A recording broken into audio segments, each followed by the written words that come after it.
Hi, I'm January Hudson, and I am the Youth Ambassador, co-host and moderator of our Youth Town Halls and Greater Opportunities. So a little bit about Greater Opportunities. They are a nonprofit. They go out in the community and they help people raise their voices, just kind of what we're doing here now at our Youth Town Halls. We're going to add a little clips in of what it looks like and some of the people that come up and support. What our Youth Town Halls are is students can kind of come in and share their voice, any problems that they have in the community, in their schools, just talk about things that they feel like aren't really talked about in real life.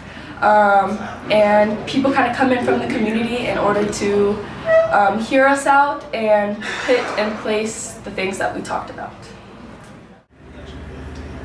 We're going to introduce Tiana Smith. We only got 2 more speakers and then we're going to leave the program. He wants to address gun violence, something that's been running rampant within our community for the last month or so, couple months? Years. Hi. Tiana Smith, some of y'all might know me as C's Cuts, barber. Speak up, brother. Hey, try to use that mic right there.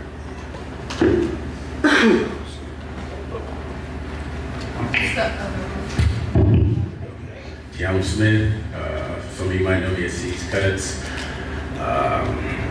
barber in the community, real good friend at RJ. First off, happy birthday, RJ. Happy birthday, RJ. We've been working together a couple years now, and we just became really tight, you know, share a lot of the same views and everything, and we just want to, you know, we've been working on some stuff to pretty much, you know, lower the gun violence. I know we probably can't stop it, but, you know, at least get it down to what it was. And I've always told RJ, I said, if we're gonna stop it, we gotta go pretty much to the root. And I mean, when I say the root, I'm talking like 1st grade, 2nd grade, because by the time they're in middle school, you know, drill music has it. You know, all BS aside, you know, seriously, like, drill music, I honestly believe has done worse than crack in the 80s. These kids are disrespectful, they're shooting grave sites, you know, doing anything, the nastiest things you can think of. So, you know, we're working on putting together a nonprofit organization to, you know, combat that kind of stuff. Because like I said, this music is crazy, and I know you guys hear it all the time. And this is what's in right now, right? You know what I mean? And don't get me wrong, and I'm not, you know, the old guy that, the old guy, oh, back in my day, no. Music is good, you know, it's all that, but if you can, you know, decipher what's real and what's fake, you know what I mean? We know 99% of guys ain't living like that. They started that career to get away from their environments. But now it's gotten way out of hand. This music is terrible. And don't get me wrong, I listen to it. I do. I'm gonna be 40 next year. I still listen to it. But at the same time, I know I'm going to work. I'm going to the barbershop. You know what I mean? I'm going to pick up my daughter after work and doing the family thing. There's nothing extra, none of that. So that's what we're working on. And, you know, I even came up with a curriculum that I sent to RJ from, you know, home ownership, businesses, taxes, anything that they might not be teaching you in school. You know, so shout out to RJ for putting all this together. Thank you guys for listening. Desiree Miller.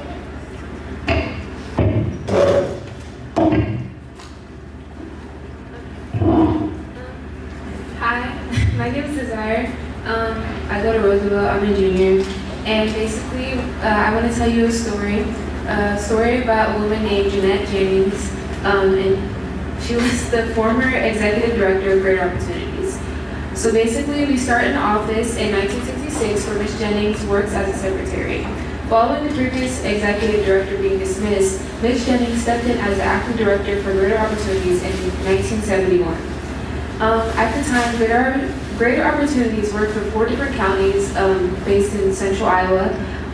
They provided job programs, housing assistance, educational programs, and general like anti-poverty services, pretty similar to how it is now.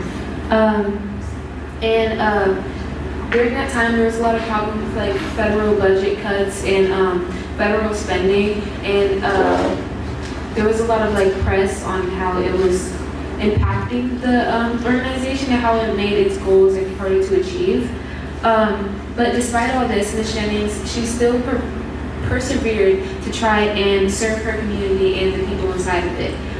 She recognized the importance of organizations like Greater Opportunities and other ones. And in a newspaper regarding its emergency food program, she states, quote, "It's one of the poverty programs we need most here," end of quote. And then she also said that we can't afford to be without it. Her dedication to her community and helping others was very admirable. And yeah, and you can see it in the things that she did. There was a time where she was on sick leave and she still worked 7 days a week, 24/7, trying to serve people that she cared about. She said that she still remembers the little guys despite turning from a secretary to the director. She still remembers the people who helped her get there and all her callings and things like that. There was one time where she personally delivered emergency checks to people who couldn't get it themselves because they qualified for it, but the bus did not take them. So she, after work, she drove to all their houses and dropped them off for them. And yeah, and those are just some examples of how brilliant she was. And there's a lot more that I couldn't get to tonight, but yeah. Nonetheless, I personally believe that she's a trailblazer for women in leadership positions, and she's an icon for Black change makers in Des Moines, and I think that we can learn a lot of things from her story.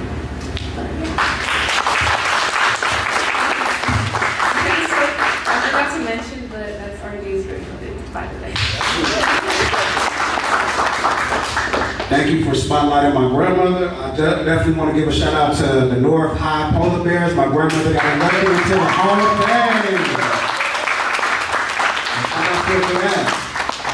Today we're highlighting my grandmother. Tomorrow we're going to be highlighting you. So it's important to know your history, but it's also important to make your own. Get ready, let's perform.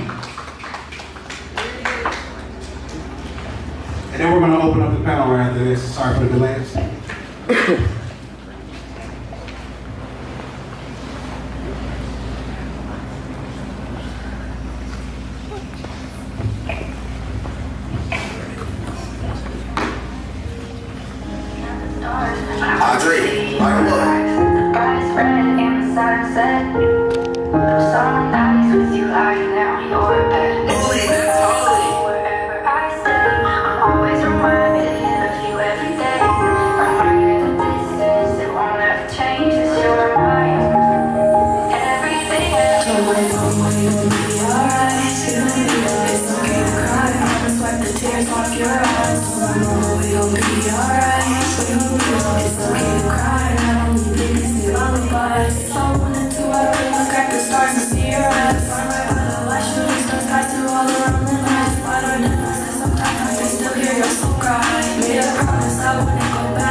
Maybe I need to move on.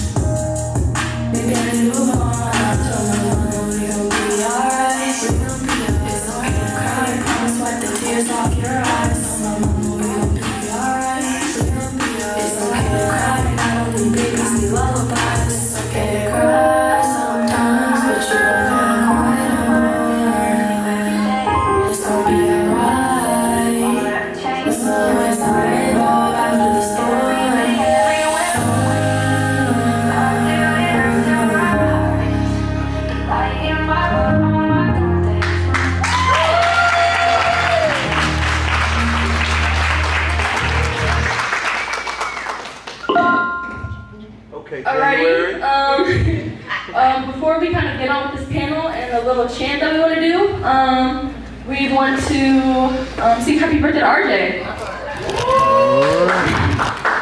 Alrighty, so on the count of 3, we're just going to sing happy birthday because RJ has done so much for us throughout these years with these youth town halls. He spent his birthday, getting this all together, and it's been a long road. It's been a long time kind of reaching out to people. So on the count of 3, I kind of just want to sing happy birthday. Are you guys ready? All right. 1, 2, 3. Happy birthday to you. Happy birthday to you. Happy birthday, dear RJ. Happy birthday to you.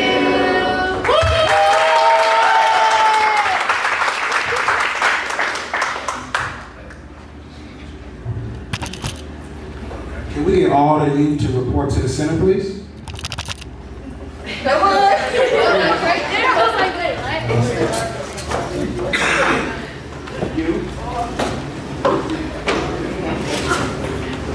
How was all of you good?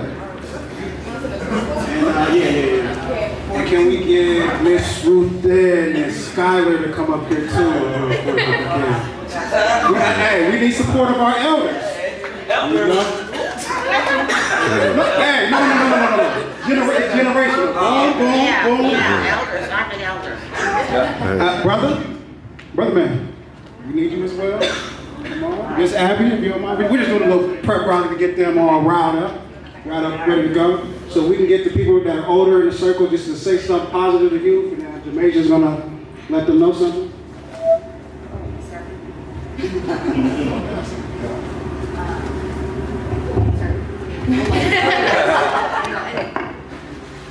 You're all going to have very, very positive features because what you are becoming, and you are wonderful. Everybody in this circle is precious, and everybody in this circle is worth fighting for. Before I pass the microphone, I need you to do one thing. On the count of 3, I'm going to say who's the leader, and I want everybody to say I am. 1, 2, 3. Who's the leader? I am. Say it louder for the ones in the back to hear.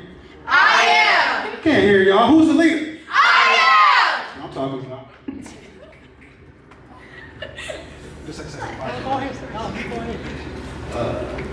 Man, you did throw us on the spot. And then after Representative Gaines, goodness, what I would share is we are all here collectively to defend one another's potential.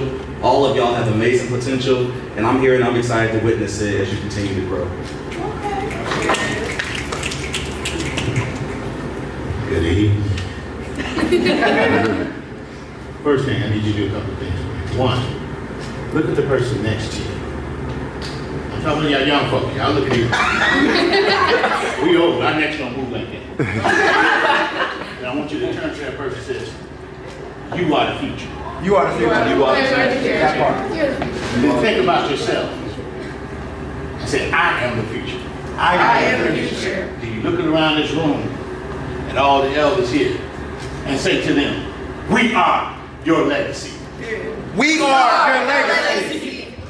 Believe that, live it, know it, don't ever let it be denied. 42. I have hope for the future. I have hope for what you guys are going to bring. I have a hope for your legacy and what you're going to do for this country. So please keep up. Please keep using your voices. We want to hear you. So. I just got one last thing to say. So this circle is an unbroken chain. That's why we have our elders in the circle with us. One flame feeds the other. We'll always remember that. Legacy. Crazy. Okay, before we get started, we're gonna do a little affirmation with everybody too. So I'm going to say it and then you're going to repeat back to me. I have a voice. It's strong and clear. I speak my truth. I have no fear. With every word, I rise and shine. My thoughts are valid. My heart is mine.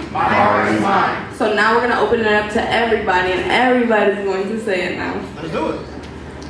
I have a voice. I have a voice. It's strong and clear. It's strong and clear. I speak my truth. I speak my truth. I have no fear. I have no fear. With every word, With every word, I rise and shine. I rise and shine. My thoughts are valid. My thoughts are valid. My heart is mine. My heart is mine. All right. All right, you can go back on the panel. All right, let's see some more youth.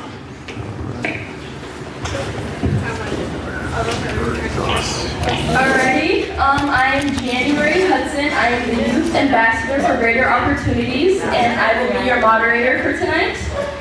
So the first thing that we are going to do is we are going to go through our panel. We're going to have them say their name and what school they go to.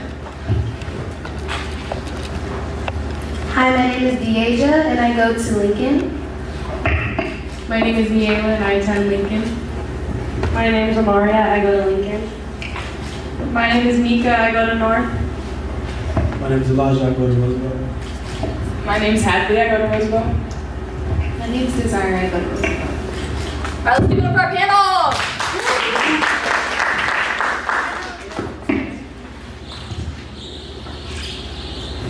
Alrighty, we're gonna kind of start off a little easier, and we are kind of building off of our town halls. So we noticed that we are giving you guys what we want to see, but we're not giving you guys solutions and what needs to be put in place. So a lot of questions. Microphone is. I don't know. Okay. We're gonna also give solutions within our answers, and yeah, so that's basically about it. So we're gonna start off a little easier. The mic is down on that end, and then we're just gonna pass it back and forth. Feel free to skip and come back if you guys don't know the answer as well. All right, for our first question to start off the night is if you could reimagine education, what would it look like for you? The mic wasn't working, so we have to vacuum. Thanks. For me, I think maybe for education, making it, I think early education, it's not the best, but I think the system works. Obviously, there are certain things that everybody has to learn just to be functional, like reading, math. But once we get to high school, I feel like we do have choice in the classes that we want to take, and we can definitely like follow a career path. But I feel a large complaint I hear is that people, I don't know how to say these words. People, students feel like they're just taking these classes for no reason. You hear the joke that's like, oh, why am I taking geometry? I won't need this in life. And I mean, there's definitely things in high school that we do need that I feel like classes that we should all take, especially like higher thinking, so like English. But I also feel like there should be a bit more of a emphasis on like career work. And I think DMPS is very good with it because we have things like Central where we can go take those career classes, take the nursing classes, job shadow, things like that. But I know a lot of other schools don't have that. So I think that complaint is way more like, it has a lot more basis for kids like that than DMPS students like that. I would agree. I think a lot of the times kids are taking classes and they don't really know the intent behind the class they're taking. But I would also think that a lot of the times, yes, a class is good in terms of career-wise, but sometimes a class is just like a class that you can take because you want to learn about something. And I think that's something that our education system needs to do better of, is encouraging students to take classes to learn and making it more engaging. I think it's less of the curriculum that's the issue and more of the way in which it's taught. A lot of the times it's not taught in an engaging way, or a lot of times teachers aren't engaged, or they don't see the passion behind the teacher, so they're not passionate, or they don't see it aligning with their career goals. But at the end of the day, sometimes a class can be beneficial even though it's not for your career, because you don't know where you're gonna end up, if you're gonna have like a major career shift, or like you just want to learn something fun because you just want to learn something fun. And so I think that's something that I wish our teachers and our administrators push more of, making classes more engaging and promoting that aspect of learning for the fun of it, I guess, but learning kind of just to learn as well. I just wanted to say first that we don't have enough teachers. But the teachers that we do have often have a misconstrued idea of what it means to be a teacher. And it's very difficult for them to become teachers because they have such a limited idea of what it means to be a teacher. And we don't have things like mental health checks on these teachers. We don't know where they're at mentally. We don't know how they view teaching as a whole, because a lot of teachers don't even like kids. And we don't place enough, what's the word? Emphasis on teachers understanding all the things that come with being a teacher. Like being calm, understanding that everybody is just where they are and they need help to get to another place. That's all it was. I think that, well, I agree with all you guys, and I just forgot what I was saying. You could come back to me, yeah. I agree with what everyone's been saying. I think we talked about that we need more home ec classes and to bring that back, because a lot of us don't know basic adult skills, like a lot of us don't know how to cook, laundry, all that. I think they need to bring back home ec and all that. I agree, and with that being said, yes, with the teachers, we have very low staff. And just with the classes that we're giving, personally at my school, I'd like to see a lot more. I'll get straight into it. When I'm learning about global Black history, I'd like to see people that look like me teaching it, and not watching Roots, and not just watching Roots and basically talking about what we learned from the movie for an entire semester or two. I agree with everybody. I think that I would like to see more diverse teachers teaching at my school. I also think I'd like to see more engaging classes where, because at Lincoln we had this thing and it was like a Reels time, and it was where like we had like socially like classes where we could all like talk together, learn about things with each other, and it helped us to understand a lot more things. I think that's something that we need to bring back is more engagement towards the teachers and the students, and towards like learning what we actually need to learn to like prosper in life. That's pretty much it.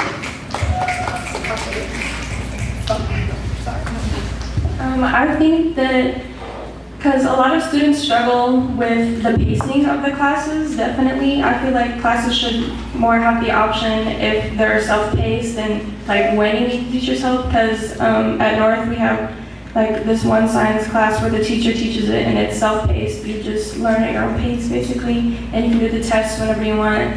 And it's been like beneficial for some kids, but it's also like not been beneficial for some other kids. But I just like that there's the option of that, and I feel like that should be an option for more of the classes. Alrighty, I'm also going to answer this question because this question kind of applies to us as well. Our next question is, do you feel like school prepares you for college or gives you the tools to be successful in life? On speaking on my behalf, I kind of feel like that school now does not prepare you for college in whatsoever. Right now, kids are worried about gun violence in the schools instead of where they're going to be at next. Schools aren't really focused on mental health anymore. So a lot of students aren't even making it to go to college, let alone students looking like me. I really don't have any African American students that are in my school that much. So that is one thing, and as well as like what Miela said, there's like not any professors that are our color, and let alone teaching some of the subjects that are beneficial to us.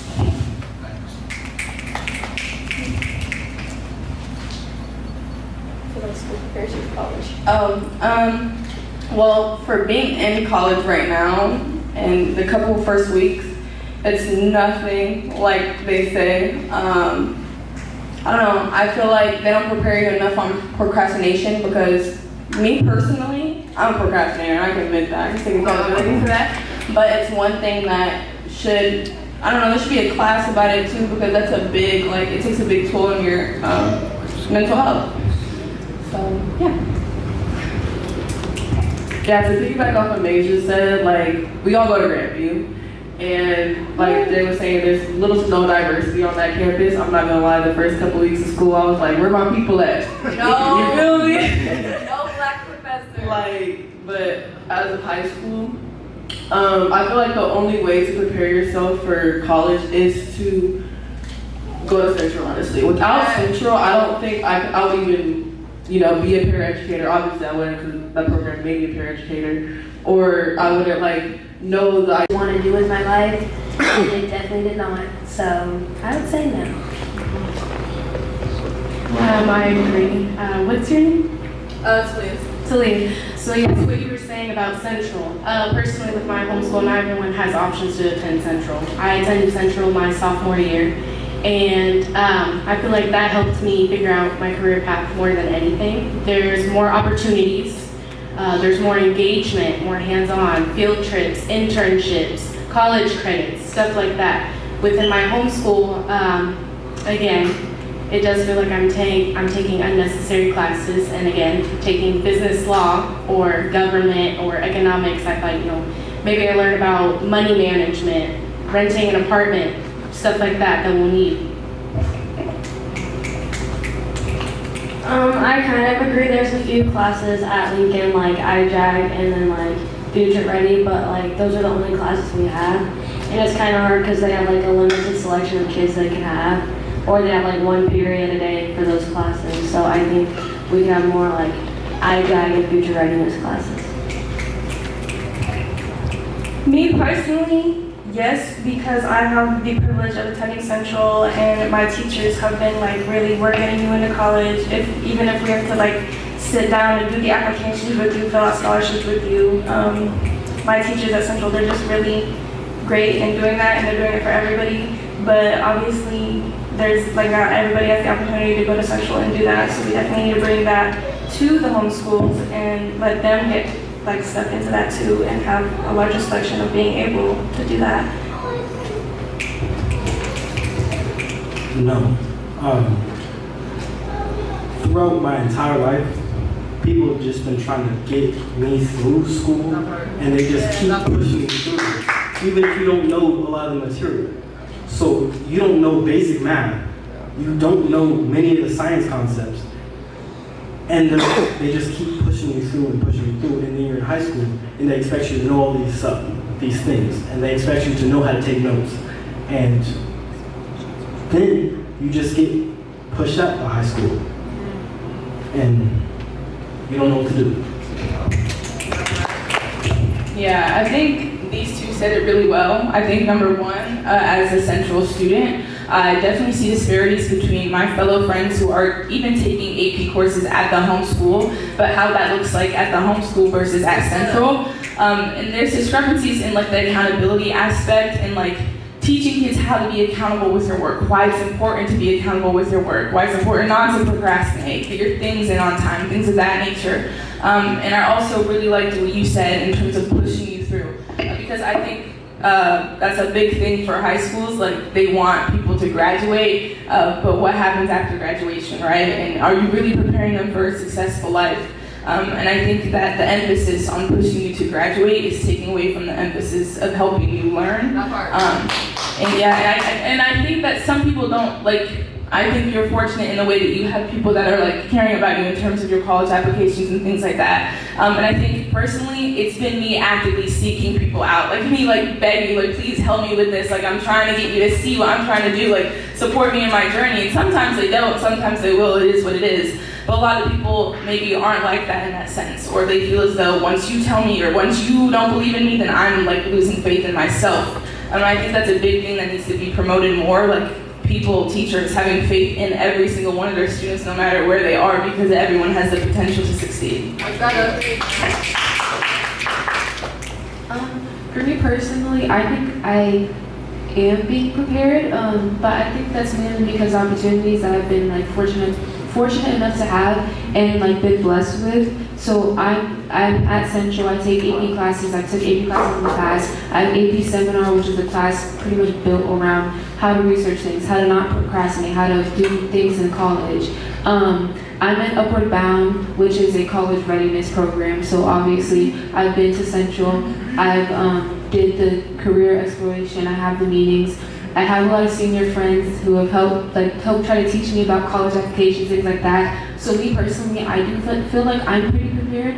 But I know for other people that isn't true. Again, like what they were saying with just being pushed through school, you can go and take retakes, but at the end of the day, are you learning?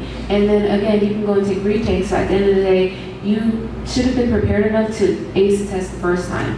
And I'm not gonna put the blame on a student or on the teacher. There's a lot of factors that go into why people get bad grades, why people do this, that, and the third. But at the end of the day, I think especially people who aren't fortunate enough to be in those programs, because again, I had to look for those programs, I had to make those friends, I had to fight to get into Central, things like that. But there's other people who haven't got those opportunities, and when I think about them, I really feel like if they were asked this question, they would say no. And I just really think making those programs more accessible, and also, again, with the whole DMPS thing, where there's kids in rural, areas who haven't heard of anything like Central, who don't have AP classes at their schools. And if they want to go to Harvard, how are they going to do that without any of the resources that somebody like me who lives in the city is able to? And I just feel like there's a certain level of unfairness with that. But yeah.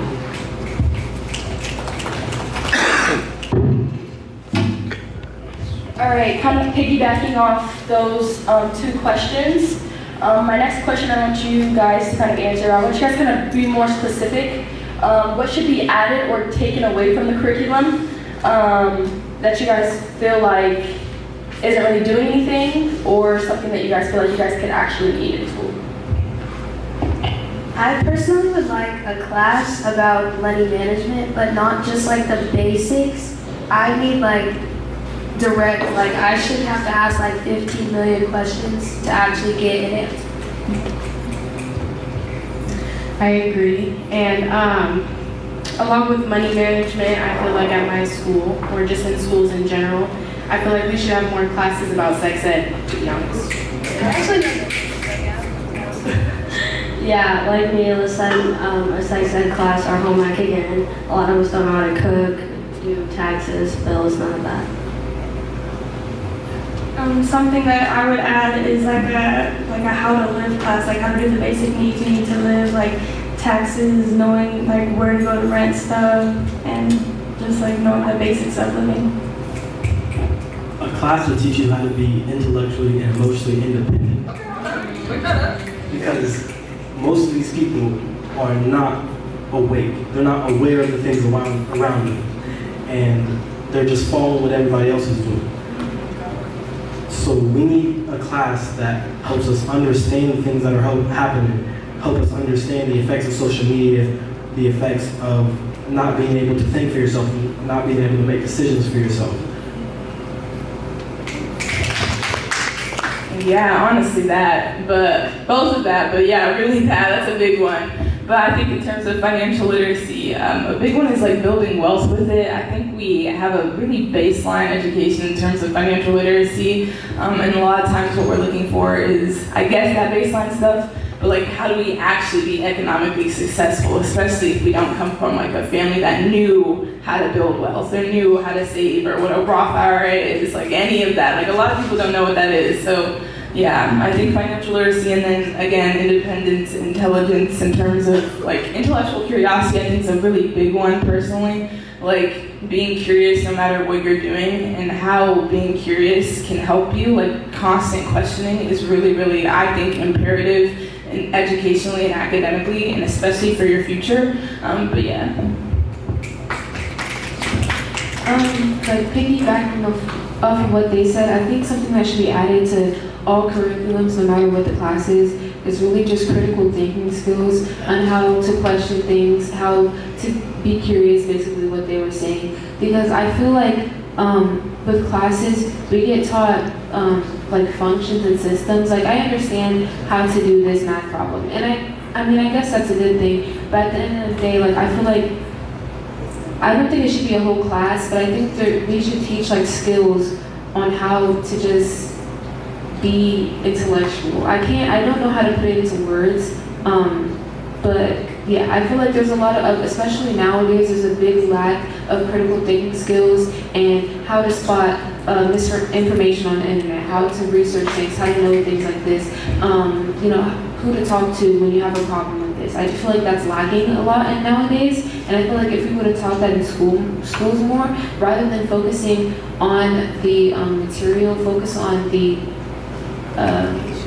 applications. Focus on the systems and how do we get to this answer rather than just what's the answer, is basically what I'm trying to say. So if we're reading a book, instead of quizzing me on what happens in the book, like help me understand on how to read this book and actually take away something from it and how to analyze the text correctly rather than just, hey, what happened in this paragraph, what happened in this paragraph, what does it mean? Like I don't know, I feel like we should be teaching deeper skills rather than just the explanation on like, oh, this is the answer. Because that's what leads people to use ChatGPT. That's what leads people to look up things online because school is so focused on the answers rather than the journey, if that makes sense.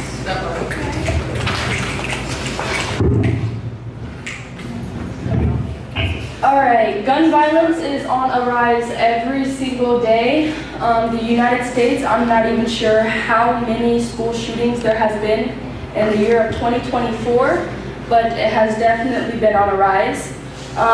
So let's kind of start here now, because it always takes one person, it always takes one group to speak on something in order for it to go out. So my next question for our panel is, what steps should schools and community take to prevent gun violence? I would just say look at not just the background of the individual, but actually look at what is happening, like what led up to this point. Is it the source? Like, is it just at home, or is it also the environment that you're in at school? Is it also, like, what is leading you here?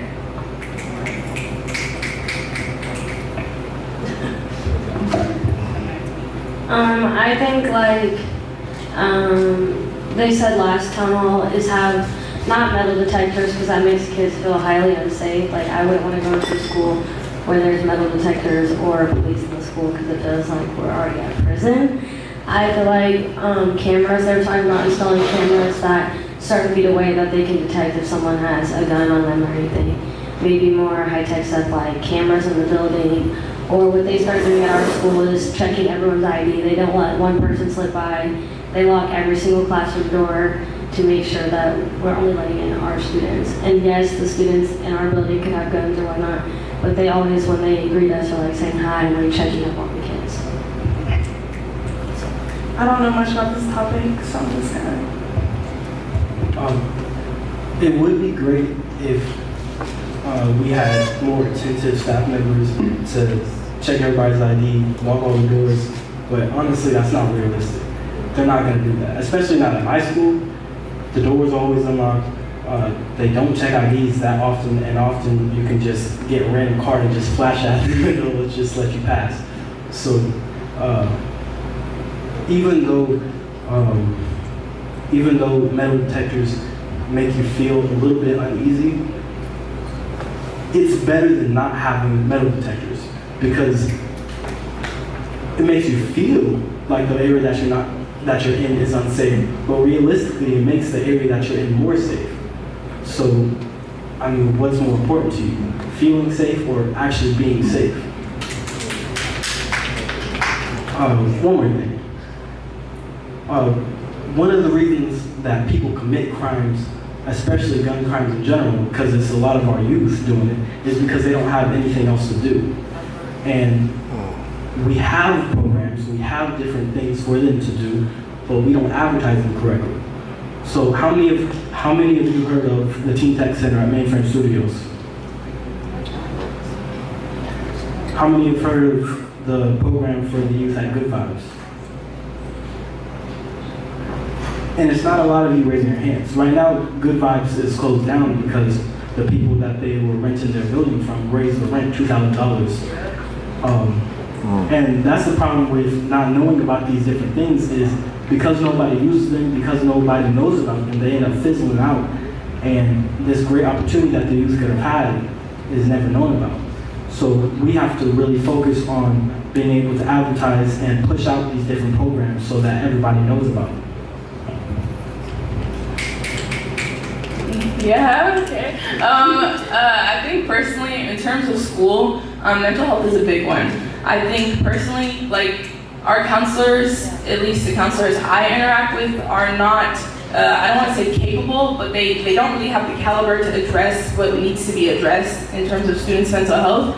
A lot of the times they're just there for questions, like about your schedule, maybe on occasion about your future goals, but a lot of times, we have a lot of students, and our counselors are very much spread thin, and we only meet with them if we ask them to meet or if they happen to be available. And I think mental health is very critical because if you're not in a good place mentally, you are more likely to do things that are not good decisions, right? And we've seen it in past cases of people committing school shootings and things of that nature. In terms of community, I think a big thing that communities can do better at, or not even better at, but just keep on pushing, is advocating for new policies. Like, form a coalition, go to the state legislature. Like, we're in Des Moines, the capital city. We have a major advantage with that. Like, our capital is right there. If you really want to see changes happen in our school, and it may seem unlikely because of who is in our state legislature, but like, advocate for those things. And then I think a big one also too is advocating for our schools in our district to take more accountability. And I think they have, especially with like the IDs and the locking school doors and the new policies in terms of like, if an event of a lockdown happens, but I think there also still can be more to be done. But yeah, I think the big one is mental health and providing a lot more resources for kids in that way.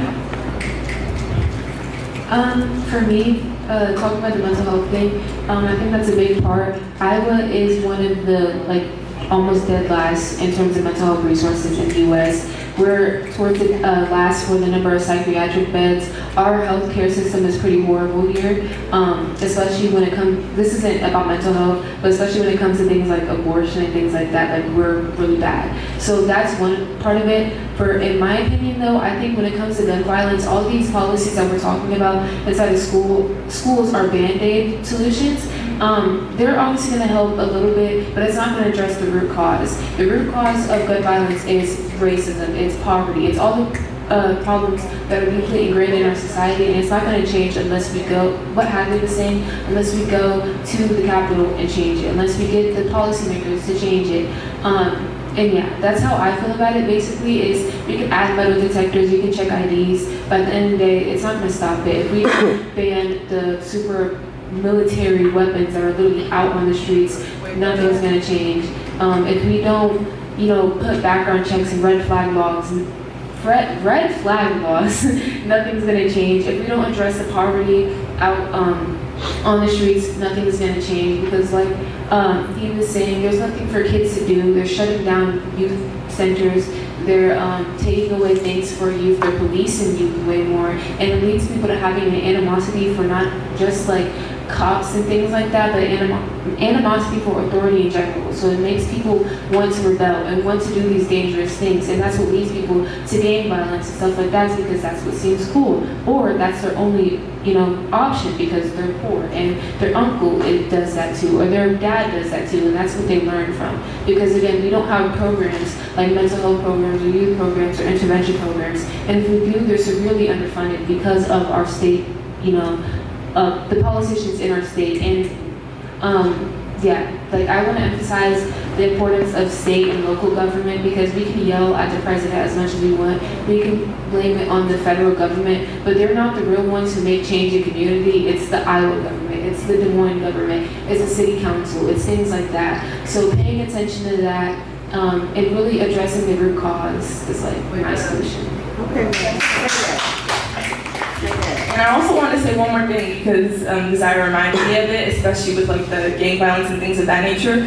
I think a lot of the times there are like intervention programs, but people, especially I think community members, and I'm more talking about adults, kind of are scared to do it like I think we have mentorship programs. Like I know of mentorship programs, especially with I think predominantly like Black males trying to go into the community and reach out to people that may be susceptible to that. But I think more people need to focus on the fact that you need to intervene versus being scared. And I get it, kinda. I get where the scared aspect comes from. But at the end of the day, like they're the ones that need it most. So if you really want to see it go down, you're gonna have to get in uncomfortable situations. And I think that's a big thing that adults need to take more accountability with.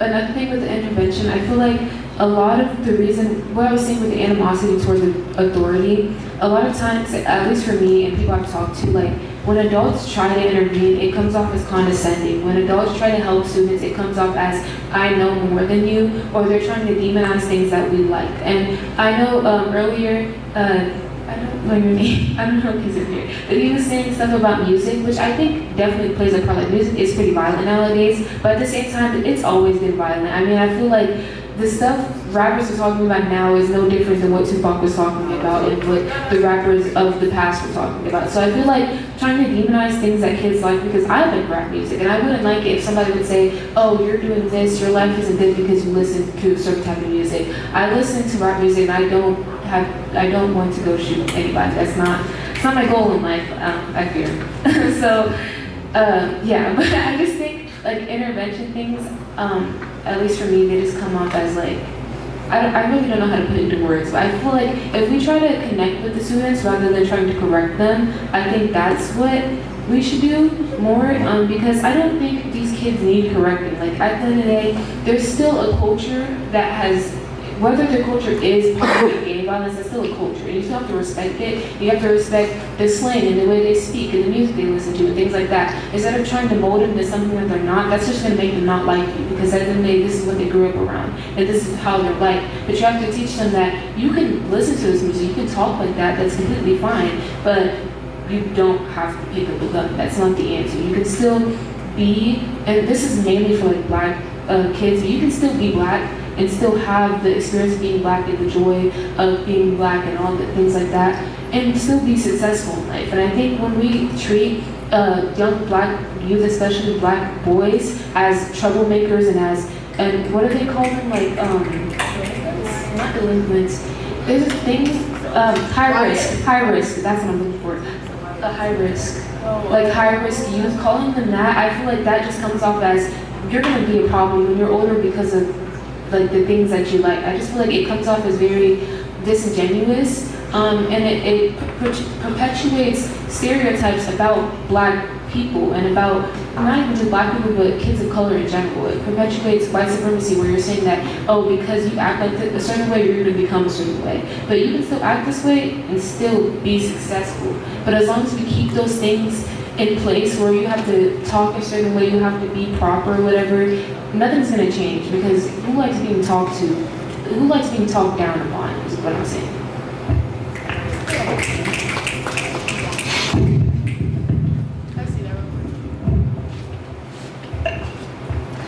Another thing that I did just want to add is that mental health, as far as the gun violence thing, it's never taken seriously, I noticed on my part, unless lives are lost. One thing I noticed is that I'll be on social media one day, random stories, and then there'll be shootings. And everyone's advocating, then weeks on weeks later, you see absolutely nothing about it ever again until something else happens. Within my school,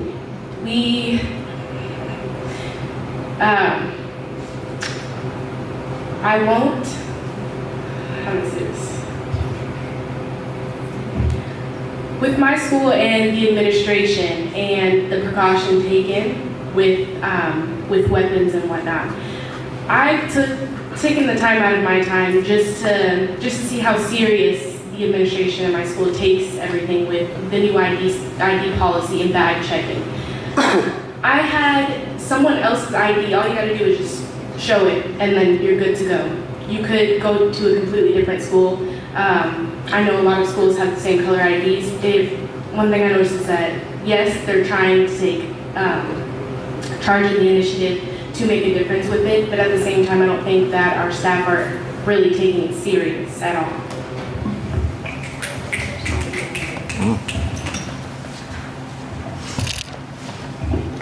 To kind of piggyback what you were saying, so as a future educator, or I'm a parent educator, so I worked in schools before, and right now I'm working at Stowe Elementary.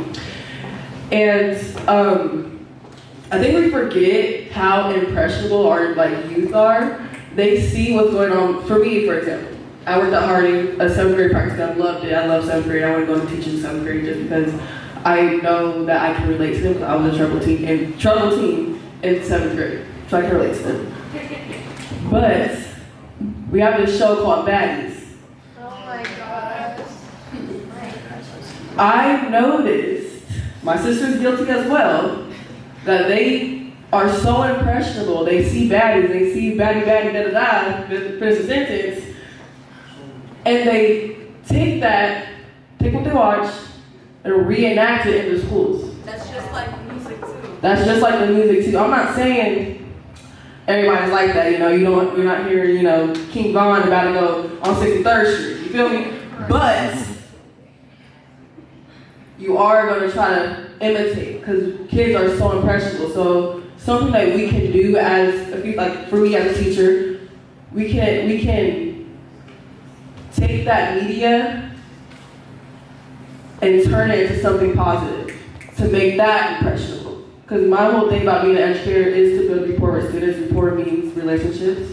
I find that very important. That's the whole reason why I want to become a teacher, because I want to make sure my students feel safe, they feel comforted, and they also feel like they can relate to me. So, yeah, we just need to remember that kids are impressionable, and we can shake things up. I kind of want to pinpoint this because this is something that me and RJ kind of talk about a lot. And I kind of want to piggyback off of what Tia said. So a few town halls ago, I think, that's when we were bringing up the cameras and stuff in the school. And I'm pretty sure that was the one that the superintendent attended. First off, it took us many tries to get the superintendent here. He would not show up, and when he did, all his attention was not to our youth.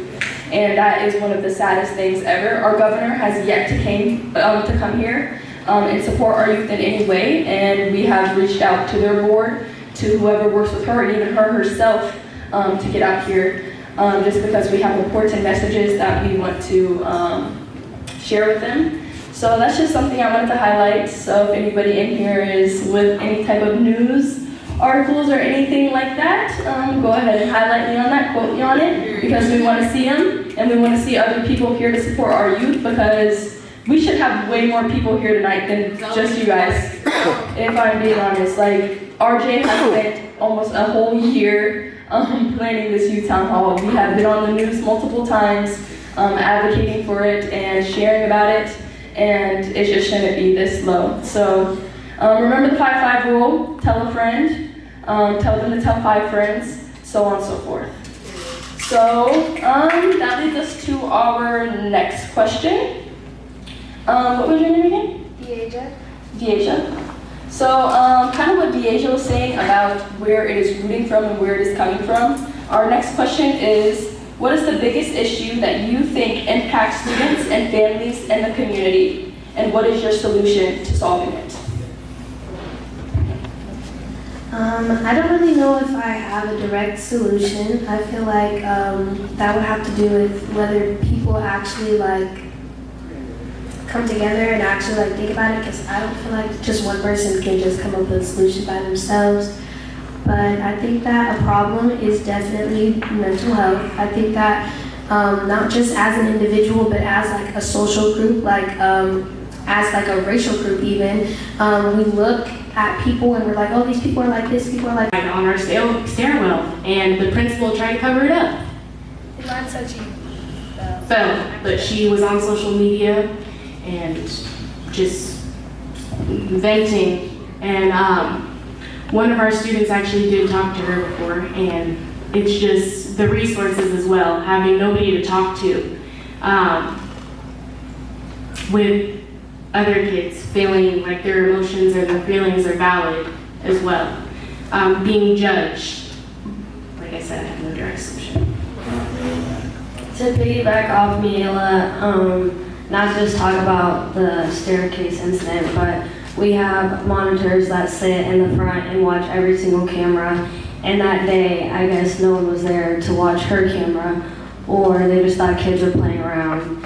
And their exact thing is what they did is saw 2 kids that were of color down the hallway, and they wanted to blame it and say they provoked her to jump, or they started it, and they suspended them for 30 days instead of looking at what they could have done or why they were watching them on the camera. Because if they were really watching the cameras, they clearly saw the 2 boys that were in the hallway too, but they didn't want to look at the fact that they saw her get on the staircase and stand up there, because it takes a minute to even get up those stairs, and she was standing up there for a good 10 minutes and they didn't do anything. My issue with the community that I've personally experienced is that there's a lack thereof. There's not people going to these events. There's not people who are starting these events to getting people there. Because something we tried to start at North was a school advisory board, council thing. And there was only 3 parents, 1 teacher, and 4 students. And we're trying to get stuff into the community so that we could build the community to have events like this that we could get people to go to.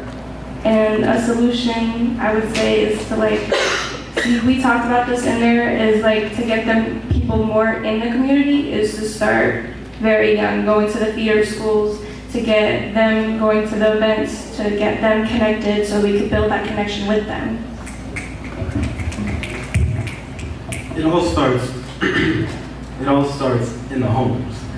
And a lot of people think that neglect is just not feeding your kids, not giving them the basic needs, but I think most kids are neglected in one way or another emotionally, because a lot of parents don't really know how to take care of their children emotionally, and they end up getting pushed off and ignored. So the best thing that you can do is push third parties and programs and stuff like that, because it all comes back to the programs that you have for the youth. And if you're not pushing those things vigorously, then you're not going to see any kind of change. Yeah, I would agree with that. I think support is a big thing that's lacking. Support of our children, support of our peers. When you think of a fellow person who is putting on a program or putting on an event or trying to start a club, are you really supporting them in that journey? Are you taking the time to understand why that's good or why that's beneficial? And if you do think it's beneficial, then why aren't you showing up for them? Why aren't you supporting them? Why are you getting involved?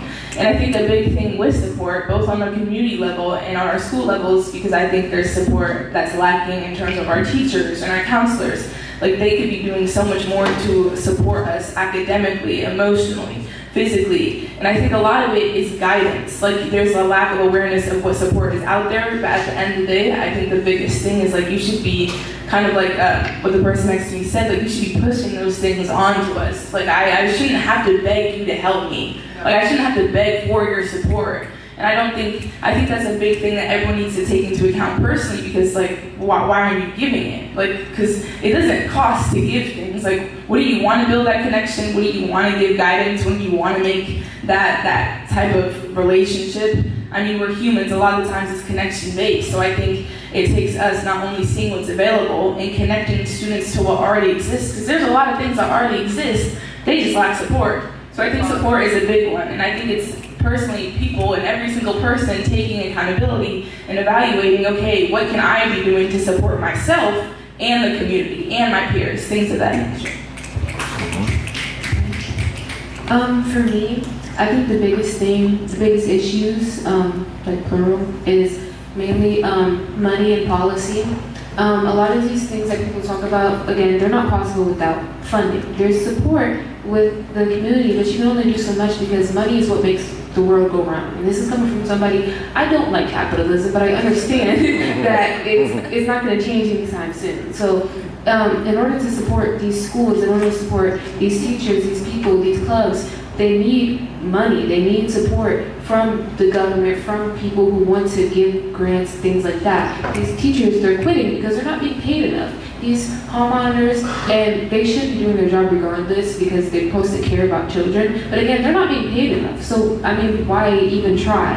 And I think that's one big part, and then, another thing is definitely policy. Again, the reason these people aren't being paid enough is because the people in power don't want to give the money. We have the money, but it's not going to the right places. And again, the policy makers or whatever, they also don't understand the things they put into place, how it's affecting people. So when we talk about mental health, there's certain laws that have passed that have greatly damaged children's mental health, like the law that passed like a year ago, where it said that LGBT things of that nature can't be taught in schools, can't be talked about in schools. They're banned. They're not banned in books, I guess, in the words that they use, anyways. But they're he doesn't want to say they are, but they're taking away books inside of schools and taking out a curriculum that has LGBTQ things into it, or sexual content that they want to call it, or whatever. And also it said that teachers have to call students by their given birth name. And things like that, those hurt kids who want to be called by a different name. And when you try to tell these policymakers, that's why we need to get them out of office. This is why we need to vote. We need to do voter registration drives. We need to tell people to care about politics, especially the youth, because we're such a big demographic, but a lot of us don't go out and vote because who cares? But the older generation, they're going to vote, and they're going to get who they want in power, which is usually Republicans who are out of touch with these policies are actually affecting. That's who they're getting into power. But that's what I was saying. When you ask these House representatives and these senators about why did they vote yes, they have a very bare bones answer, or it's a PR answer, and they don't understand what's going on. And in my experience, I had the opportunity to talk to House representatives last week, and I talked to Representative David Young, and I brought up that bill that I just talked about with the whole LGBT dead name thing like that. And I brought up the increase in trans suicide rates in the U.S. and especially in Iowa, because I've talked to trans friends who have talked about how this bill has affected them. And I remember when it first went into effect, we talked about it in my English class, and I remember a friend of mine literally broke down into tears in the middle of class in front of everybody because of this bill.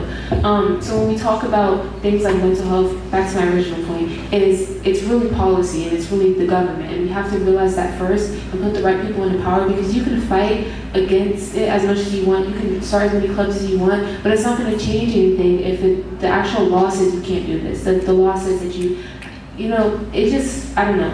I feel like I've already said my piece, but yeah, it's money and policy, really.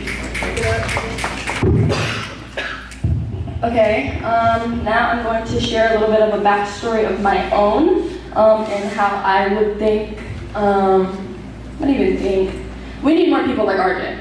Somebody on the panel said that we need more, and teachers, parents, yada yada, whoever, to come out and help these kids, help our youth do better. And the reason I say this is because growing up, I was picked on as a kid, not sure why.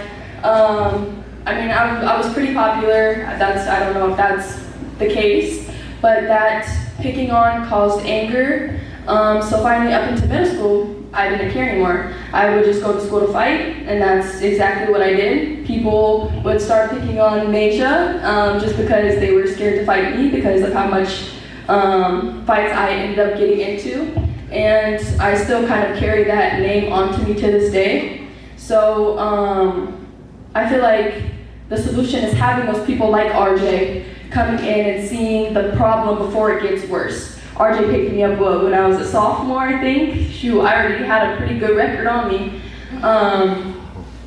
And since then, I changed so much. I'm here speaking at these panels, helping other kids with their mental health. Meisha is actually an advocate for mental health, and so is my mom. Just having those people in your community, surrounding yourself around those people who are willing to help in order to bring change before the change gets worse. And shout out to Miss Ruth Ann Gaines too, because she advocates for education and mental health at the same time. Oh yeah. Alrighty, we have about 4 more questions, and then we're going to open our panel up to the audience. What are your thoughts on the uprising of gun violence, and what interventions would you like to see to help reduce it? We did that. No, we just talked about gun violence. I think that the gun violence, is kind of shocking, because it's just it doesn't stop. It just keeps going. And I think an intervention that I would like to see, like a couple of people down here that kind of like pointed it out, is I want to see it start like soon, like first grade, second grade, like get that stuff out there to these kids who are very impressionable and let them know like, you know, like this is not how it has to be. Like you don't need to like all this other stuff. Like we should be teaching kids about it. It's kind of sad that we have to teach kids about it at like a really young age, but if that's what it takes, then I think that that's what needs to be done. So like you said, getting more people like RJ, more people who like we actually like, we advocate and let people know like, hey, like this is here, like we should learn more about this even at a really young age. Like I said, to reduce it is, like they said last town hall meeting, more cameras or things that we can put in the school to prevent it from happening. Yes, it's 9 times out of 10 kids in the school that the problems are with, maybe more groups like after school, like clubs and the counselor's office to talk about it. But like we said, we don't have enough counselors. So maybe more groups outside of school and more classes like IJAC. We talk about mental health all the time in IJAC and more classes like that. I think it needs to be not as easy to access guns. I don't think there should be kids at school who have access to them for, I don't even know how they're getting them, but there's kids who legally don't own guns but still have them. And I think that should not be happening. They should make gun accessibility way harder.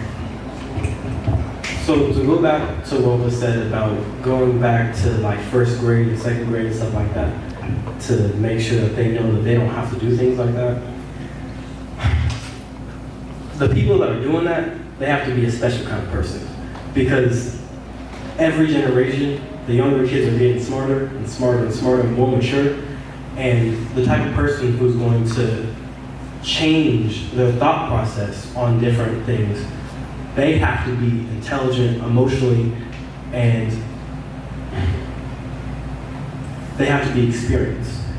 And if you have somebody who isn't those things and tries to go back to first grade, second grade and change people's minds, it just builds higher walls and makes it more difficult to get to them.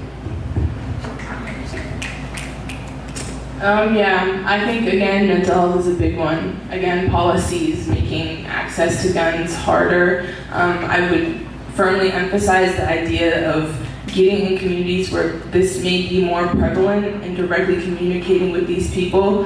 And I think sometimes we look at now and we're like, oh, let's just focus on the next generation, right? But like, we're living in the now. There's people who are doing this in the now. There's people who are experiencing this and who aren't getting intervention because people are, and I'm not saying it's not important to focus on the younger generation as well. All of it is important, but you focus on one demographic and then you lose the demographic that's right in front of your face and is more likely to do these things right here and right now, right? And so I think a lot of people need to be more attentive to where people are right now and actively try and discover and pursue these relationships with people who are struggling mentally, who are in these spaces where they are impoverished or who are surrounded by violence and don't really understand the weight behind their actions. Because a lot of times, a lot of people just don't know like that these things are bad, or they don't understand because this is something they've grown around because it's normalized to them.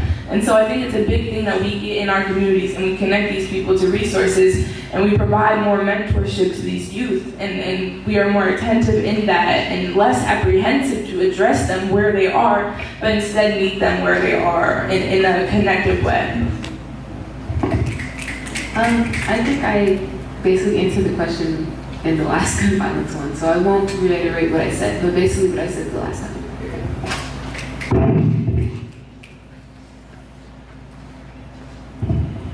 Alrighty, what message would you guys all send to Governor Reynolds? You're wide open. Say whatever you want to speak your mind. We really don't care. This is your guys' voices. This is your guys' opinion. Yeah, don't feel like you're held back. Like, just speak. I think the only thing that I would say is like I'd probably just invite her to go to any high school, any middle school, actually sit there, go through every class and like answer her own questions. Do you really think this is beneficial? Do you really think anything is happening? Like, if you were to experience this at any of these kids' age, like, what do you think needs to be done? I'm gonna keep it short. It's more of a question as to why. It's not like she doesn't know about none of this stuff. It's not like she hasn't gotten letters, like this isn't the news. She knows. It's just taking the accountability and not actually doing anything about it. And my question is to why? Just why? As a governor in the position and the power that you have, why not do anything? What we're trying to talk about. You're passing laws saying no on us and shutting it down, but you don't even know what we're talking about. We're saying that we're having gun violence, and you don't even see the gun violence in our school. We're having too many fights. You've not even seen one public school fight. I don't think you'd be able to stop it. You don't have your bodyguards who would not be able to stop nothing. So what I want you to do is to come off your lawn and step on the sidewalk and just observe for 5 minutes. That's what I want her to do. Kind of to piggyback off you a little bit, I want her to actually come talk to us and see our struggle, why we want change, and like, basically, yeah, that's it. Honestly, I don't think there's much I can say. I think they said a lot of what I was going to say. Yeah, I would agree. They pretty much said it, but I think a big one for me is they talked about like the why is she doing it, but I'm really curious, like, who is she doing it for, right? Because there's a lot of things that's happening, and as governor, you're representing a whole entire state, and I don't care what your political party is. You're not representing just your political party. Your political party may have gotten you in that position, but that's not who you're representing. You're making decisions for an entire population. And I really don't care if you disagree with it or not. It's your job to understand every single person's perspective. And so a big one for me is like, who are you doing it for? Like, are you really in the position you are in because you care about people, or are you in there because you're doing it for yourself? You like the fancy title, or you like the power? Because I think that's a big one for politicians now. They lack a sense of care for us, and it's saddening and it's concerning, and we need more people who legitimately care in office. So I think that's a big question for me. I don't know what I would say to that lady. Honestly, like, I don't really like you, this girl. I really can't, like, because what they were saying, like, having her come out on the street and singing, I feel like that doesn't work with somebody like her, especially people in those positions of power, because again, you know what happens. You have a phone, you have a computer, you probably have a giant TV, I don't know. She's rich. So, I know you see what's going on. I know you see it. And as much as you try to hide from it, you can hear the people protesting outside of your home. Again, like I said, I know, you know. We see each other, we both get it. So, again, I don't see the point in trying to reason with these people anymore. She's a grown lady. I don't know how old she is. She's in like 50s, I don't know. How old is she? Anyways, but again, like, you're grown, you're not stupid, and like, I know you're not dumb, and 65. Wow. Anyways. Grandma. Sorry. But in all seriousness, like, I know the lady isn't stupid. I know a lot of politicians that make decisions like her aren't dumb. I know you know what you're doing, and I can ask you why all day, but it's not going to change your mind. You've already done this, and if you actually cared, you would have stopped doing it a long time ago. You've been governor for how many years now? So yeah, I don't really know what I would say to her. Frankly, I don't.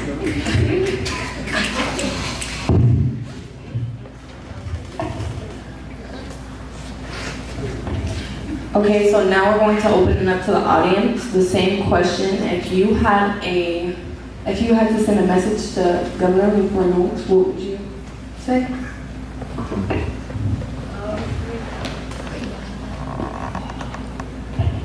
I would say let that money. And they would say no. Okay, let's try this again. I would say let that money go and let them resources flow. That's the only thing that I would say is for you to let the money go and let the resources go to the inner cities for the people that really need it the most. That's the only thing I would tell the governor. And like you said, I don't care about a political party. I don't care about none of that. The only thing I care about is what policy is going to be beneficial to uplift our community and specifically to empower our youth.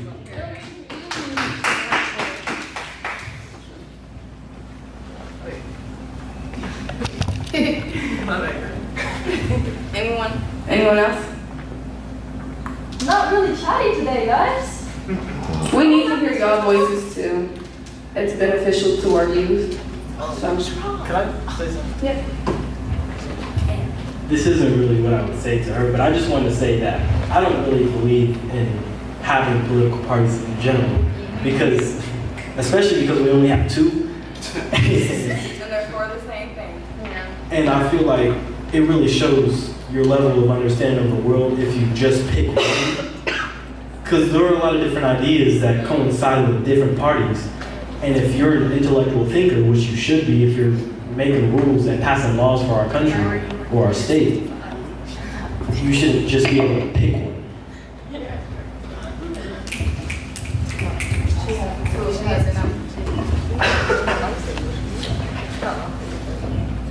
What I would say to her is stop implementing the laws or soon to be laws that contradict what the people are saying. For example, I talked about this last time I was on the panel.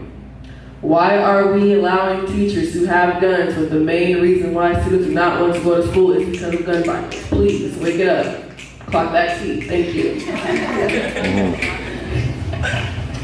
One thing I want to say to her is, shoot, bring you and your 5 people around you and come to this youth town hall. It's really not that hard. And that's about it. All right, our next question is, instead of in schools, what programs and activities should be created for our youth? So within our community, I know we mentioned, the rent, the $2,000 on the rent was raised. What are ways that you think that could have been prevented? I know you kind of already said it, but just other aspects. And for our panel, what do you guys want to see in your community? What do you think your peers want to see? So actually I live in the Forest area, or Forest Avenue area community, and they have things that come up every week and so about things like intellectual thinking, looking into media and things like that, and seeing what things actually mean, cultural things. But I think I want to see that in every area. I don't just want to see it in a racially Black and Hispanic area. I want to see it everywhere. I want to see a lot more Black student unions. We tried to have one at our school and basically backfired. They didn't have time for us and we were going to be counted absent for our classes. I want to see more communities coming together. I see a lot of organizations like the Be Well Foundation. I had him as a guest speaker, Billy, at Principal, and he talked about what he did and the benefits with the youth, I should say. And I want to see a lot more of that. I want to see the community come together. Like Miela said, our Black Student Union did get shut down. We have no representative for it, and they basically said if we don't have somebody facilitating it, we can't do that at all. And we tried to go behind their backs before school, and they basically kicked us downstairs, and then we tried to do it during the first period, because all of us were taking the tardy. We didn't care, because we wanted to start a group together. They threatened to suspend us. Maybe. Yeah, we didn't have a class. We got threatened to get suspended. We were going to get ran up or sent home that day. Maybe to have more groups outside the school then, because obviously we can't in the school. Maybe have people like RJ or DJ at our school facilitate it. I want to see more queer spaces in our schools. I know there's a lot of controversy around that, around the banning of the gay stuff, which it's so dumb. Because being gay doesn't affect other people. If you're really that scared, be for real. Why are you scared of gay people?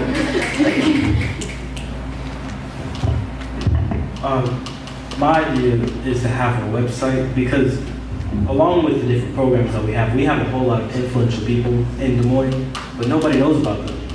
And if we had a website where they could go on and say their name, what they do specifically for Des Moines, and how they can help the community, I feel like that would be very beneficial for everybody, because it would allow them to connect with people that can help them get to where they want to go.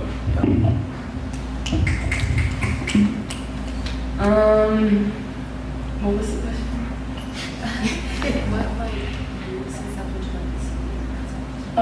okay, I know what I was gonna say. I was gonna say, I feel like a lot of the times we have things that already exist. Like I personally, like grew up going to People's Academy, if you guys know what that is. Like I felt like I was pretty involved in the community, but I also thank my parents because they helped me get involved in like community resources at a young age. And I think a big thing is like making people aware of things. I think things exist, but it's making people aware that they are existing, and then kind of just working to bridge the barriers that keep people away from these programs, like transportation, money, things of that nature. And I also think there needs to be more done to support youth ideas related to youth in the community. Like we can try to use our school resources the best that we can, but sometimes issues spread beyond our schools. Like it's not just a Roosevelt issue, or it's not just a North issue, but it's an issue that affects all of us.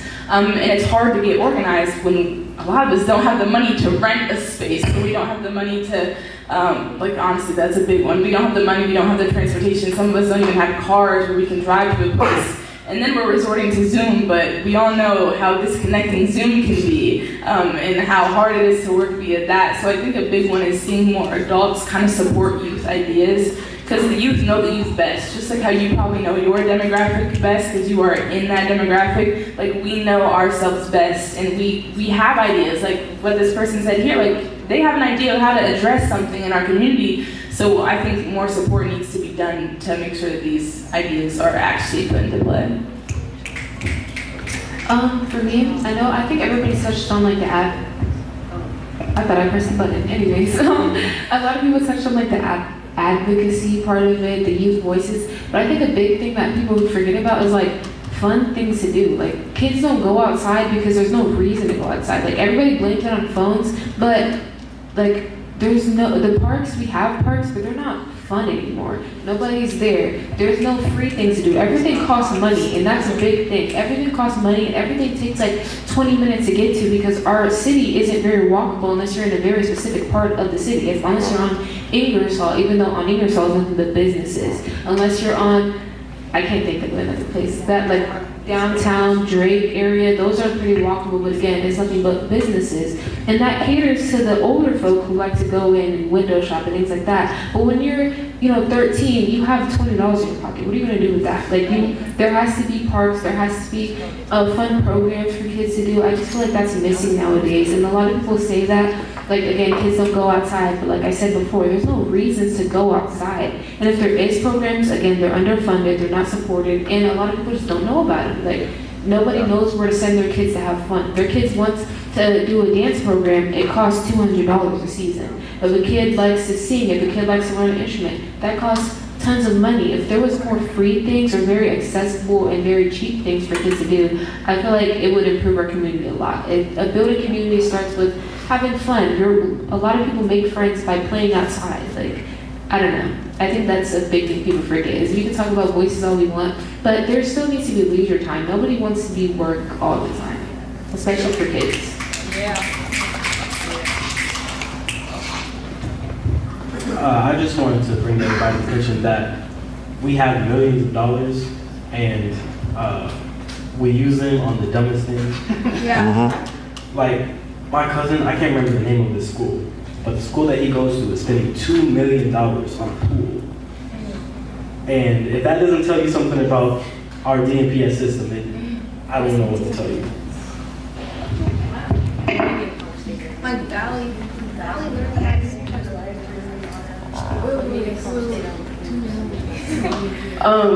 Something I want to talk about is, I feel like as a whole community, we need to take accountability into our community and also stop focusing on the individualism and start focusing on the collectivism. Because I know a lot of people are so worried about what they can do, what I can do to make myself better, instead of what I can do to make my community better. And that's something that we lack and something that we need to improve on starting now. That's what we're doing right now. So. I feel like we kind of need to start at the root of all of our problems. I know like the first time I was ever on this panel before I became youth ambassador, I talked about a tree and how the bottom of a tree has roots. And in order for the tree to grow, we need to work from the bottom and up.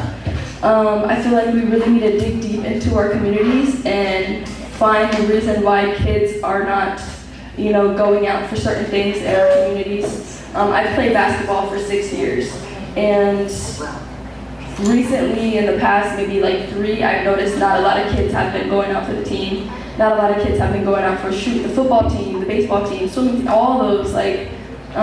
What can we do in order to bring those kids out and bring back what we used to have? So we're gonna kind of be wrapping this up a little bit, and we have 2 more questions left. And one of the questions is, do you feel like community leaders, educators, and politicians are doing all they can to create change for our youth? If not, what would you like to see from them, or what would you guys want them to do? I think that they're trying, but I feel like we should try a little harder. Because as much as we try, we know that so far, not all of them are going to the full extent. As an example, our governor. Yes and no, to go either half of what you said. I feel like we could definitely reach, I feel like they could definitely reach full potential.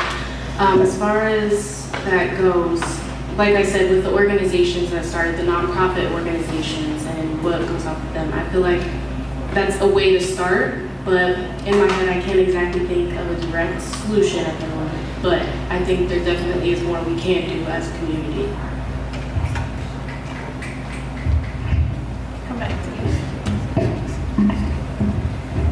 Well, I feel like to answer that question, you have to ask, what does it take to be a person in power? What does it take to be a politician? All it takes is money and a good reputation. And not even really a good reputation, really it just takes money. So as long as you have money and some, I won't say what I was gonna say, but some messed up morals, you can become a very powerful politician. My father ran for state representative, and he was working extremely hard, so hard. He was working every day, going to people's houses, setting up signs, and the whole time he was doing that, people, I'm sure of the opposite runners, were knocking down his signs and just destroying everything that we put up. And we would see the person's sign right next to our destroyed sign.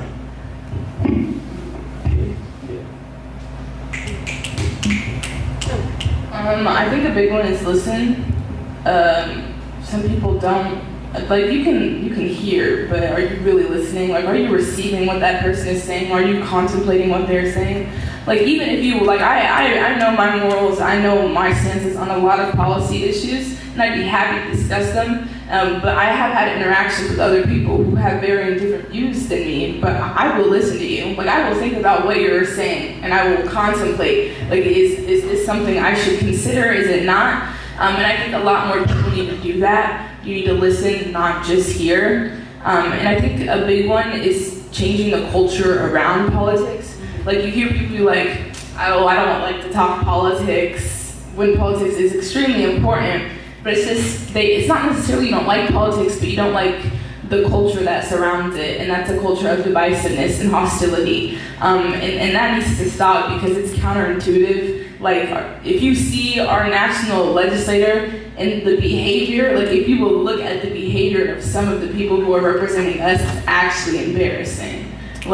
Some of them are behaving like children, they're picking petty fights over not even minor things, but just random things instead of getting to the core root issue. Because you're more worried about being right than actually solving the problem.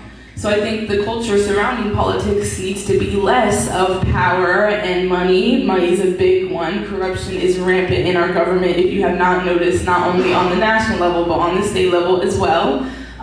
But the culture just needs to surround it, and it takes not just our legislators doing that and us holding our legislators and policymakers accountable, but it takes us adopting that culture as well. Simply having conversations in a respectful manner is imperative, and it really can do a lot because we have to instill a new culture amongst our generation and the people below us so that when they come into power, they're not fulfilling a harmful culture that was bestowed upon them. Like, we need to make sure that we're passing down something better than we found it. So yeah, listening and the culture surrounding politics. To piggyback off what Hadley said, I think definitely listening, and not listening to money, not listening to your party, not listening to yourself, but listening to the people that you represent and then the experts in a field. Legislators, they're making policies regarding health and education, but these people aren't doctors, they're not teachers. So you can make a law and like support a law regarding abortion, but if you're not a doctor, if you don't know how pregnancy and things like that works, then who are you to make that? And again, we put you in power because we expect you to listen to the doctors who are telling you this, and then do what they say, pretty much. Because again, they're the ones who have gone through the, how many years does it take to be a doctor? Like eight years of school, even maybe more than that.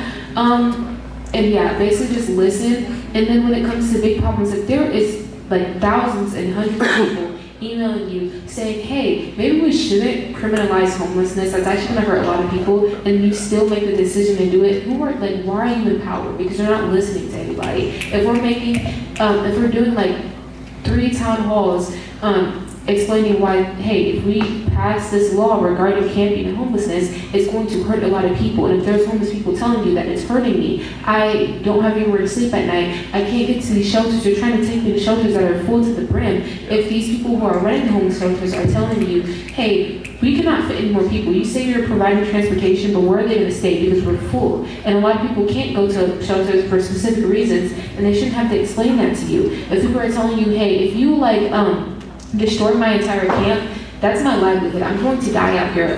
There's people out here who are freezing to death, and then you still say, actually, I think we should pass that law anyway. Again, why are you in power? And that was a very specific, example regarding what just happened with the city council. But I think that's a perfect example of these people are in power and they're not listening to anybody. Again, you're getting hundreds of emails and things. There's people at these city council meetings saying, hey, don't do this, and you still do it. Again, why are you in power? And I think that's what policymakers should be doing, is just listen. And listen to people who know what they're talking about. Listen to people who are affected by the thing, because you're supposed to work for people.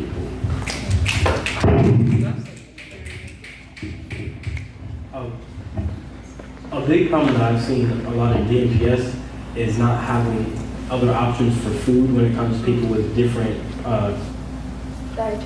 dietary needs. And I remember, because I've been a vegetarian for a pretty long time, I remember in elementary school, I told the staff members that I was vegetarian and I didn't eat meat. They said, okay, and they sat there for like 20 minutes thinking about it. Then they said, do you want an alternative meal? I said, yes, I'll take an alternative meal. They took me to the lunchroom, they grabbed a meal, and I opened it up, and it was beef. And then, after I told them that it was beef, like, why didn't you know that? They went in the back and grabbed me a 5-month-old Uncrustable that had mold on it. Oh, that is significant. Damn. Listen. That's a loss.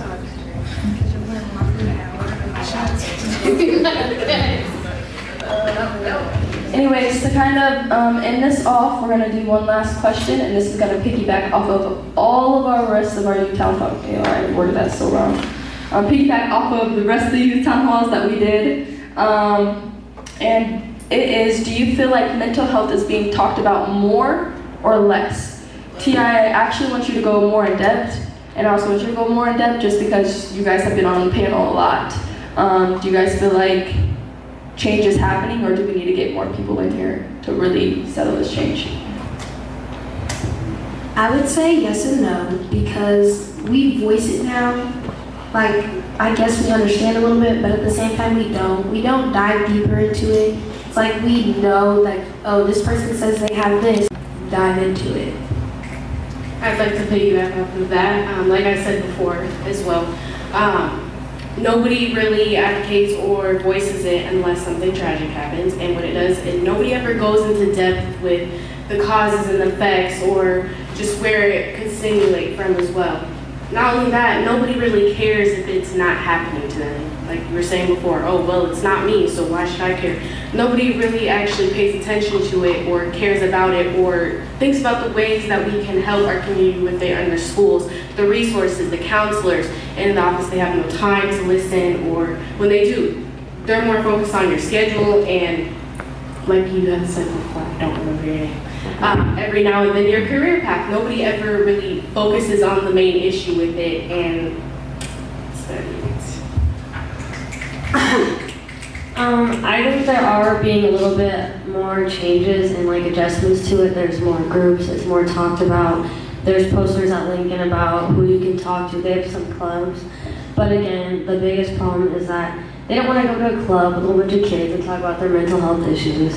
They don't want to be in front of the whole entire class. Like, they'll do, one of my chemistry teachers, Miss Kroll, she's wonderful, but nobody wants to sit in front of the whole class that they barely knew for like 7 weeks and talk about the biggest problem in their life.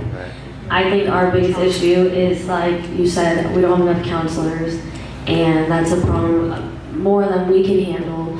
Maybe the counselors can be after school, because I know after 3:15 now, not even 3:25, they're out of office. We'll go text them on Teams, you won't get anything until 8:15 the next day. I think we need maybe a group where they can stay after school even a little bit longer, even now 3:25 instead of 3:15 when we get out, so the kids can go in there. But again, we don't have enough of them, so if a whole bunch of kids are going in there, they get overwhelmed too, they're human too, and there's nothing they can do either.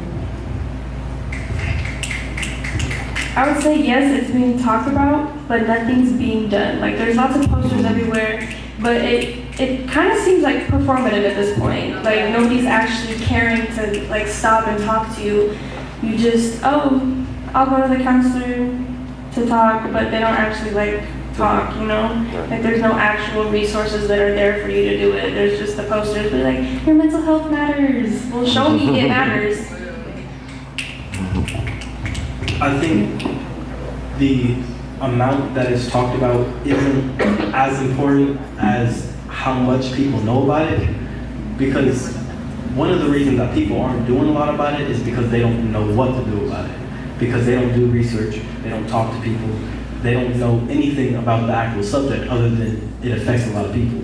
So the main thing is educating as many people as possible to the highest degree possible, because mental health is a constantly changing subject. And if you're not willing to stay on top of all the changes all the time, then you're not going to be the best person to actually enact these changes, even if you have the power to do it. Yeah, I think that resources are lacking. I think it's been said our counselors are lacking, and I think a big thing is, I think a lot of kids know that mental health is an issue. A lot of kids know that they're susceptible to these issues. A lot of kids maybe don't know the signs. A lot of people have unpacked trauma, or have trauma that they have not unpacked. And some people don't even know that they have trauma. A lot of the times people bury it, and you don't know that either. And you're not gonna actively seek someone out to help you unpack your trauma when you don't know that it exists. And it takes like regularly checking in with people, fostering connections, because comfortability and having that conversation, which is a hard conversation, takes time and it takes trust. And you cannot assume that at home that they're getting that level of attention or that level of emotional support. And that goes into a whole nother issue of us assuming people's home life, both in legislation and not in schools. That needs to stop. But yeah, I think a lot of the times it's more of connecting, actively seeking out, not even just a poster, like a counselor. Even if we had counselors, they could put up on the wall, they can make announcements. Okay, I need you to actually look a kid in the face and tell them, hey, like, I'm here for you. Come to me whenever you need it, and guess what? I'm gonna come to you too. Because sometimes it's hard to put yourself out there. But yeah, I think that level of human to human connection is lacking, and there needs to be more of it. Okay, I definitely do think mental health is being talked about a lot more. It's gotten less taboo over time. You know, there's certain words that aren't being used anymore, like the R slur. There's obviously certain things that aren't happening anymore, like obviously we're not giving people lobotomies. Like, it's gotten a lot better and we have made a lot of progress, but I feel like that's just one part of the issue. Like, we can talk about it, like, yes, people are depressed, yes, people are suicidal, yes, people are this, that, and the third. But again, what are we doing about it? And like she was saying, I don't know her name, but where there isn't like, again, like we're talking about it, but there's nothing being done. There's no resources. Again, funding is being cut. They're trying to revamp the mental health system in Iowa, and it's hurting more than it's helping. You know, therapists are getting burnt out. A lot of people can't afford therapy. Their insurance stops paying for it, so now all of a sudden they're just out of luck. I don't know what to do. And things like that. And I feel like putting mental health all in the schools, I feel like school isn't a place for mental health. At the end of the day, it's a place of learning. And while mental health is extremely important, I don't think we should put all the responsibility on schools. I feel like schools should be able to tell you, hey, this is where you can go if you need mental health. We can't do it, but we're going to help you get that help. And I feel like it's hard for schools because there's nowhere for them. They can say we're here to help you, but they can't lead you anywhere if it doesn't exist because we're lacking therapists, we're lacking mental health places. If somebody goes to their doctor and talks about their mental health, they're more likely to be put in a psych ward than actually get help. And I've seen that happen before to people. So I just feel like that is the main thing, is just making resources, getting therapists, getting this, getting that. Yeah. You can go first.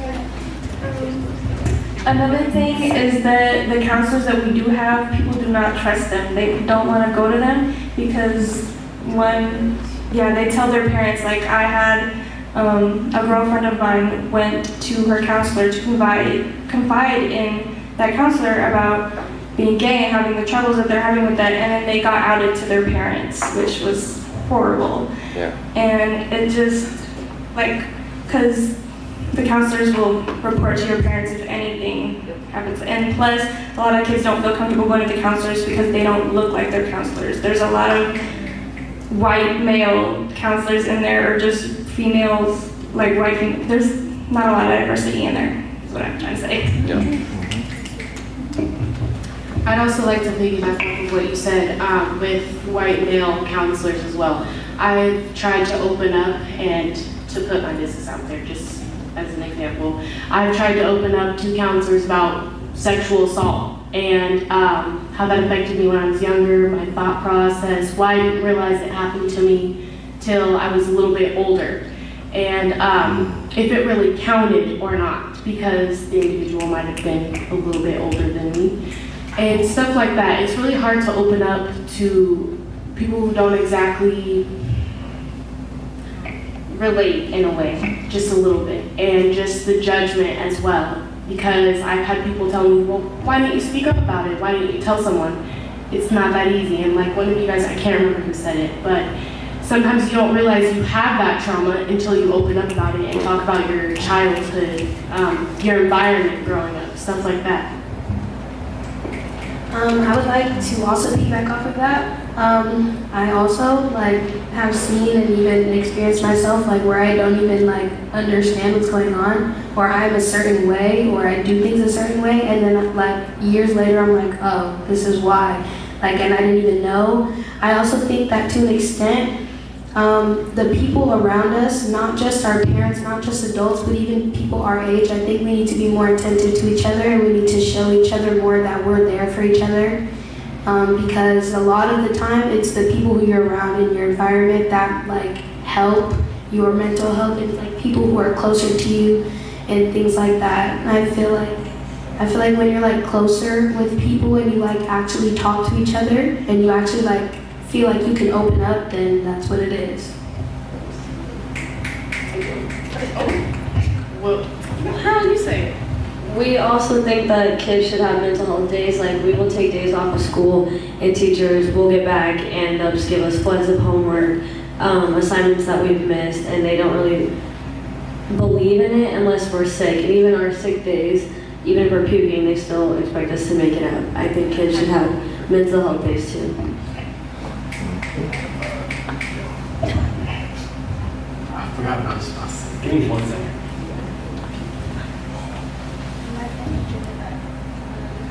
Yeah, no, I forgot. Okay.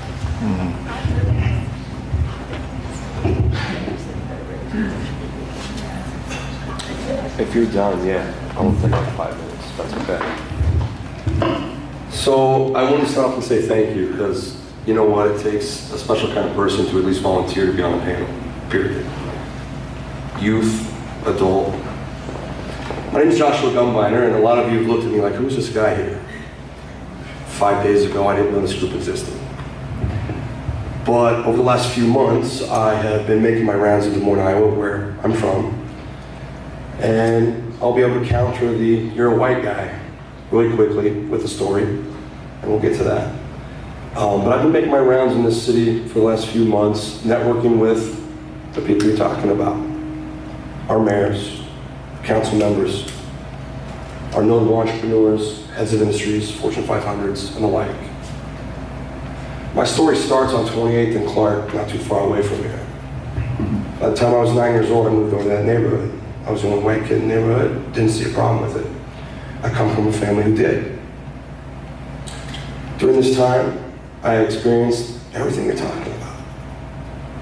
Things that cause you complex levels of trauma that, if unattended, leads you into adulthood. And you end up one day finding yourself 30, 35, and almost 40, resolving your issues that started more than likely at your home, and then continued through your time in school. I was no different. I came from a single parent home. Mother worked sun up to sundown. I had no supervision. I was on my own from about 9, 10 years old. I had a younger brother, 3.5 years younger than me. By the time I was 12 years old, I had reached an intellect level that actually superseded my mother. I had an entrepreneurial spirit and heart from a young age, and it showed. I mean, I did numerous things when I was younger to raise money, whether it's parking cars on open lots during the Drake relays, mowing, snow removal. Got my friends involved too, because I figured, hey, I can make a little money off of them work, and I figured that out at a young age. I had no problem ever going out and making money, the type of money that you guys are looking for. Not thousands, not tens of thousands, hundreds of thousands, and multiple millions. But none of that would be possible without the story that I'm sharing. Because by the time I was 12 and I reached that capacity with my mother, she had called the police department one day when me and my brother and the neighborhood kids were all running around, wrestling in the front yard, and she just said, hey, that's enough. And I'm sure they're good people. We have a lot of good police. We've also had some bad ones, but the majority here are good. They take care of our community. But I had a father who was in prison, and the only thing at that point in time I ever saw was when the black and white squad car comes down the street, somebody's going to jail and they're not coming back for a long time. And so at that point in time, when the police officer stops me, he says, what's your name? And I gave him a friend from school's name. I had no idea that I was really doing anything wrong, right? Because, come on. And if you're looking for me, you already have more information than, you're saying, right? So what happened was he said, well, I think you're Joshua. Get in my car and take you home. Because when they were coming, I took off down the street, through the backyards, a couple blocks away, and they got me. When I got back to my house, my mother was speaking with the police officers, and they said, hey, we can't take these boys from your house. They've done nothing wrong. And she pushed the envelope saying, I can't take care of these guys no more. Okay? And the police officer said, ma'am, you're leaving me with no other choice. You want me to take them to juvenile detention services? The only thing I can charge this young man with is providing a false name, which is interference with official acts. She said, yes, I do. That would be the beginning of my entry into the juvenile justice system here in Des Moines, Polk County, Iowa. But it would also be a part of my story that actually introduced me to people who lead the city, people who provide support services, people who showed up tonight because they care, because they understand what you're talking about is generational. I'm 38 years old, I just turned 38 in September. You're not talking about anything that I never experienced. So what brings me here? Well, back in 2009, I started a business here called Reliable Outdoor Care. And I became successful working with judges, lawyers, attorneys, national management companies, the like. People control our city. And I still did to this day. That led me to networking in business.